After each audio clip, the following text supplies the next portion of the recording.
And the UN said that it has reached an agreement with Israel for limited pauses in fighting in Gaza to allow for polio vaccinations for hundreds of thousands of children after the first confirmed case in 25 years in a Palestinian territory. This as Israeli forces press with their major operation in the occupied West Bank for a third day.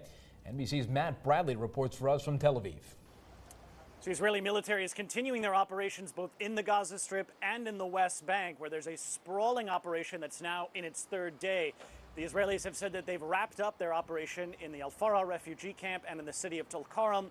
It sounds as though they're still operating in the city of Jenin, which has a large Palestinian refugee camp that has become one of the main focuses, not just of this now 3-day-old operation in the West Bank, but also before. It is a very restive city in the West Bank, has seen and hosts quite a few different Palestinian militant groups. Now, the Israelis have once again and have repeatedly blamed Iran for fueling the violence in the West Bank, just as they say they've done with Hamas in the Gaza Strip and Hezbollah in Lebanon. But the big news today is in the Gaza Strip, where we're hearing that aid agencies are getting their request, getting their wish for some kind of humanitarian pause for the distribution of polio vaccines. Now, this is desperately needed because health workers have already detected polio in some of the water, and now we have our first case of an infant who has polio and already is seeing the effects, problems with this infant's leg. And this is a highly infectious disease, and there's more than 1 million vaccines that are on their way into the Gaza Strip.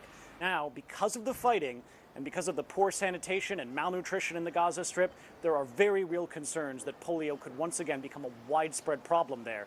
And that's why there's the need for this set of humanitarian pauses that's going to unfold for 3 days, with the possible option for a 4th day should aid agencies need it.